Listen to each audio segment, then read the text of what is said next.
to help us to understand how to invest our time, how to invest our lives, how to invest so that at the end, Sister Harris, we can be happy no matter the outcome, because our expectations are aligned in the right place. So here's some things in terms of how to invest, whether it's to invest in people's lives, whether it's to invest in a business, or whatever you're investing in. If you look at chapter 13, it says this. It says, the same day went Jesus out of the house and sat by the seaside. I think that this is really critical here as well, because it's interesting that the author decides to tell us that Jesus changes his position. Instead of being in the house, he goes by the seaside, because you do realize that more than likely, if you're going to invest and you're going to talk about sowing seed, that just staying in the house, it won't work that way. And some of us, we fail to move into relationships because we're afraid to even leave the house. But he leaves the house, he goes to the seaside, and a great multitude comes. So he now is with people rather than being by himself.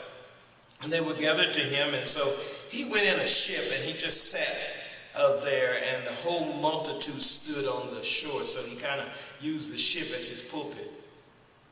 And he spake to them these things in a parable and said, this is verse 3, behold, a sower went forth to sow. A sower went forth to sow. Now, I'm glad that someone's already read the whole scripture to you, but you realize that he now says, behold, or look at the sower who went out to sow. So the first thing that I would tell you in terms of how to invest is to pay attention to investors. Pay attention to investors. He says, look at the sower. You need to pay attention to investors. Sometimes, Brother Wesley, and I'm sure the Wesleys don't mind me saying this, there have been times when I've done some marriage counseling and I've asked the Wesleys to come in and talk.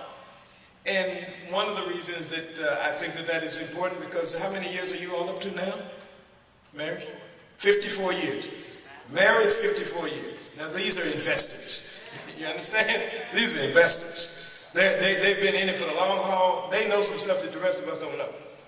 And so when you're trying to figure out some things, sometimes it's best to look at somebody who's already done what you're trying to do.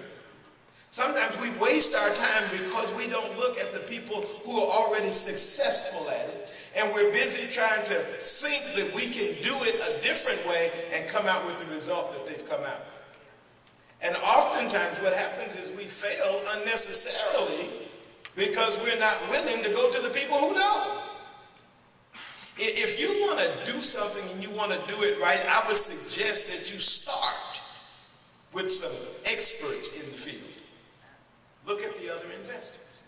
How well are they doing? What are they doing? You know, I've often said that it's funny to me, and I'm not saying that it can't happen, but it's funny to me that you'll look at a neighborhood, you'll look at a community, and you'll see a certain type of business completely leave the neighborhood, and then this one guy decides that he's going to do something different. Let me give you for instance. So I've watched this happen. You'll have a community that's doing well, and all of a sudden the business community fails. So the McDonald's moves out, and it says up for lease. And then the Wendy's moves out and it says up for lease. And then the Burger King leaves and it says up for lease. Then the KFC leaves and says up for lease. And then somebody decides to lease the Burger King and open a restaurant. I mean, give that some thought. I'm not saying that it can't happen. But I am saying, why go against those odds? Because more than likely, if all of the big chains decided to leave, something's wrong. And you should ask some questions in terms of why did they leave? So you should think about that. Now, I have nothing against people who have relationships, but if a person has been in a whole bunch of relationships, you probably ought to ask, you know, how did that happen? Before you get involved in the same thing. Always be willing to look at the sowers, the investors. If you're opening a business, if you're getting in a relationship, whatever it is, always be willing to check the investors. But then not only that, if you look at verses 4 through 8, beginning at 4, he says, and when he sowed, so now he's talking about the sower, and when he sowed, some seeds fell by the wayside. I need you to know that as you invest, you need to pay attention to the investors. How do they do it? But then you need to know that seeds will fall. Seeds will fall. Sometimes we have this mentality that I just shouldn't get involved. You know, I should just kind of live my life to myself. But guess what? Seeds are falling from your life all the time. Your life is full of seeds. And there are things that are falling from your life all the time. People are watching you, family depends upon you, so on and so forth. There are things falling from you. The question is, how intentional are you in terms of the things that are falling out of your life? Are you wasting your purpose, your time, your given potential, or are you maximizing that? Because there's always something falling from your life. I hear people say, I don't know my purpose. Let me tell you, there's always something falling from your life. There's a reason that God placed you here. There are people that you see every day, and they're gleaning from your life. Your life absolutely matters. Your life is important to somebody. And there's always something coming from you. Now the question is, what is coming from you, and where's it going? Because seeds are going to fall. The question is, where are those seeds going? Our expectation can change if we understand that as those seeds fall, we're not going to, quote unquote, win them all. We will not see what we may want to see out of everything that comes from our life. And we must recognize that Christ tells us that all of that good stuff that comes from your life, some of it's going to work, some of it won't. If your expectation is different, then you can live a much happier life. Because here's what I've found about some of those relationships and some of the things that I've tried to do in my life. He says when these seeds fell, some of them fell by the wayside. And so you need to realize that some seeds will fall by the wayside. In other words, some of the stuff that you try, some of the people you want to deal with, some of the folks that you want to do good things for, sometimes it's just not going to work. It's going to fall by the way. Many of us get upset or get bothered because it seems that we can't get something to work in the way we want to get it to work. I remember teaching first grade some years ago, and I taught in, I can't even call it a predominantly African-American neighborhood. It was almost 100%. And the neighborhood that I taught in, we had one Asian girl in the school. And if you were at a assembly, you look around and boy, you knew where she was. And then one day, we got two small white boys. And it went through the school like wildfire. The news was, you will not believe this, there are two white boys being enrolled right now. And teachers were trying to go on break to go to the office to see them. I mean, it was almost like something different had happened in our school. And then, because one was a first grader, the other was a third grader, they were brothers, then the fighting began. The first graders were fighting, the first grade teachers were fighting with each other in terms of who would get the first grader, and the third grade teachers were fighting in terms of who would get the third graders. And so, you know, interestingly enough, I don't know how it happened because I didn't necessarily protest or fight either way. I was happy that I got the first grader. But I didn't anticipate what would happen next. The classroom was not used to and did not know any white people.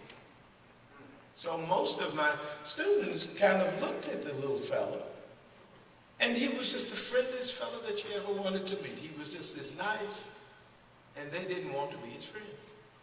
They just absolutely did not want to be his friend. And one day there was such a conflict that I asked one, I said, he wants to be a friend of yours. Why are you picking on him? He says, I just don't want to be his friend. And I remember to this day the sad look on this little fella's face. And he said, I just want to be his friend. And ultimately, the classroom got used to him and they started playing together. You know, children, sometimes it takes a few days. But let me tell you, sometimes our lives are just like that. You walk into a new situation, you walk into some new folks, and perhaps they won't like you. But it does not mean that you're not a good person. It does not mean that you don't have something to offer. And ultimately, the students found out that they were no different than them because they absolutely lived in the same neighborhood. It was not that someone was moving from one neighborhood to another. The school that I taught in, nobody really truly bused to that school. You came to that school because you were poor and you lived in that neighborhood. It's as simple as that. We were riding through West Virginia the other day, and just yesterday we were riding through West Virginia. We was in Virginia, and the Virginians, they look at you really strange. You know, there is still racism in the South, whether you believe it or not. But we got to West Virginia. As soon as we crossed the line, I went into Walmart, and as I was getting out of the car, a fella said, hey, how you doing? I walked inside. They were still speaking. I said, what happened? Then I said, oh, we're in West Virginia. West Virginia, white folks and black folks love each other. They had to live in a coal. They had to work in coal mines. Because they worked in a coal mine. Everybody's black in a coal mine. You know? And so, you know, where there's danger and where there's poverty, we got to learn, hey, we're together. There's no separation in this thing. And so the fact is, in our lives, we're going to sometimes feel like we're being cast by the wayside. But even there's some other wayside travelers. And we can be blessed by that and invest our time to realize that sometimes you're not going to be in a long-term, you're going to be in a short-term relationship, and that's all right too. And so seeds are going to fall, sometimes by the wayside, and then sometimes in stony places where people aren't going to like you, just like this little boy. So, you know, A, by the wayside, B, in stony places. Sometimes you're going to be stonewalled. You know, sometimes people are not going to want to accept what you've brought to the table. We must have these expectations to know that some relationships are going to fall by the way. Some, Sister Amy, are going to fall into stony places. Now, this other one I don't really like so well. You know, to be shut out is one thing. But then it says in verse 7 that some fell amidst thorns. Some relationships are going to hurt.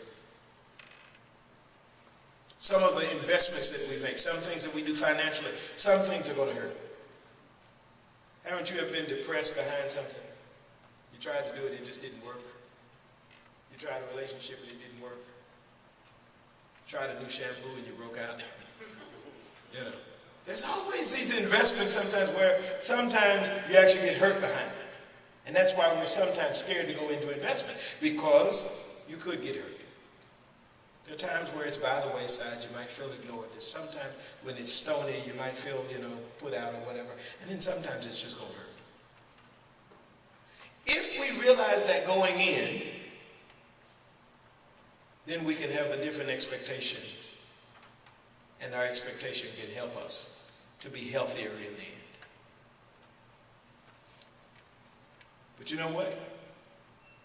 The good thing is, in verse 8 it says, but others fell on good ground and brought forth fruit, some 100-fold, some 60-fold, and some 30-fold. And so some relationships are going to fall on good ground. Some of your investments are going to fall in good ground. So you invest realizing that you're going to kind of get a mixed bag of results at times. You invest realizing that there's going to be the good, the bad, and the ugly. I'm so fortunate and so happy that this time, while in the South, I talked to one of my uncles. And as we talked, I actually talked to two uncles. And as I'm standing here even now, I'm thinking about some things that we talked about. I talked to one uncle and we talked about the farm itself, because our family lives on a farm and the farm has been in the family for 3 generations now. Think about the farm and what has happened to farm life and all of those kind of things, and you know, whether we will build on the land or what we will do with the land. I talked to one uncle about that. And as I talked to him, I began to realize that 10 aunts and uncles, many cousins and all of that, that someday, more than likely, we won't have a farm anymore together, because some people won't want to continue to be farmers. Others won't even want to build houses out there. So I kind of felt sad just remembering what the farm life had been like, and growing up and being there with my grandmother and my parents.